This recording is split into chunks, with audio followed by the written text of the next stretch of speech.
Good morning, children. Today we will study the first chapter of economics, that is the story of village Palampur. Actually, before starting this story, I would like to tell you in economics we have to study two basic things, that is economic activities and non economic activities. Economic activities are those which include the exchange of goods and services for money. Goods means all the things which we can see and touch, like table, chair, cloth, building, everything. And services means which we can use but cannot touch or see, like cellular services, electricity, and so on. So, goods and services, when these are produced in order to earn profit, then it is known as economic activity. Suppose I am giving a motivational lecture or a pravachan and somebody gives me a donation in kind, then it is not an economic activity, because वो प्रवचन जो थे वो पैसा कमाने के लिए नहीं हो रहे थे. Understood? So economic activity and non-economic activity, two different things are there. So the concept of this we will study in this chapter. Now I will teach you something about organization of production. Organization of production means what all are the factors or elements involved in production process. So there are four main resources by which the organized production can be done, that are land, labor, physical capital like tools, machines, buildings, raw materials, and money. So there are four elements or resources required for production, that are land, labor, physical capital, and money. In physical capital, tools, machines, buildings, raw materials, all such thing which we can see, which we can touch will include. Now in this physical capital there are two types of capital.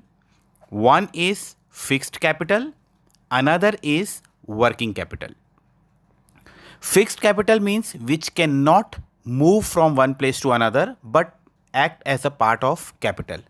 Land, tools, machines, buildings are the examples of fixed capital. Working capital includes raw material, money, labor, because they can be less, they can be more. It means their amount, their number can vary. So they are known as working capital. So human capital, that is labor, raw materials, money, currency, that are known as working capital.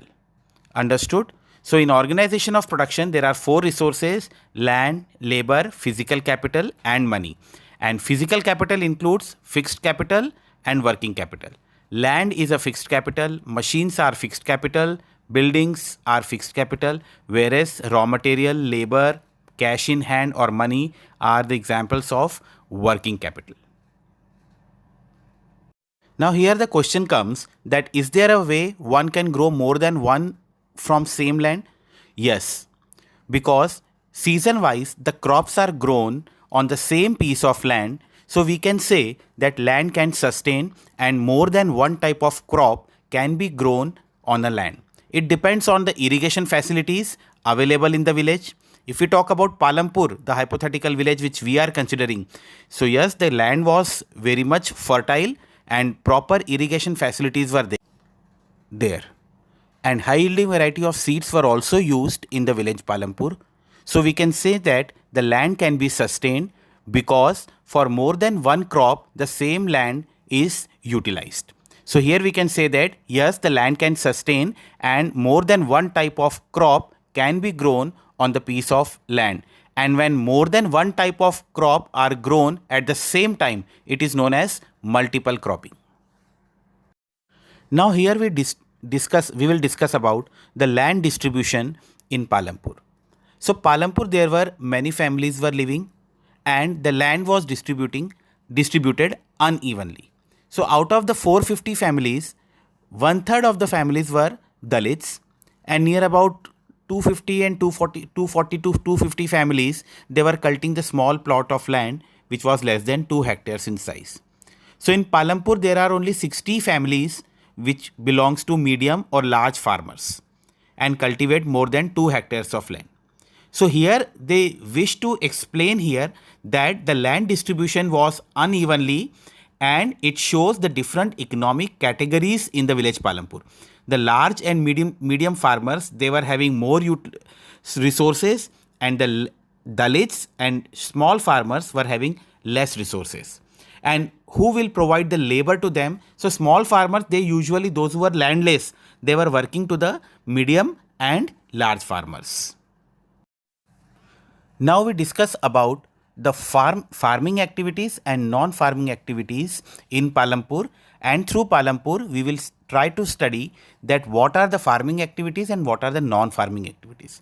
So farming activity basically includes the agricultural practice which are done in the village. So in Palampur, other than farm activities, that is agriculture practice, non-farming activities were also taken place, like dairy, then shopkeeping, transportation and small scale manufacturing. So dairy production was also there in Palampur, small scale industries were there, shopkeepers were there, and the transportation facilities were also there.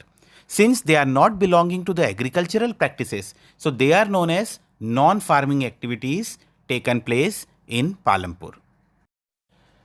So to summarize this chapter, I would like to pay your attention that in this chapter we have studied about economic activities, non-economic activities, organization of production, where 4 resources we have discussed, then the condition of Palampur, about the land, fixed capital, working capital, then the farming activities in Palampur and non-farming activities in Palampur. If you like this video, kindly do share it, do like it and subscribe it.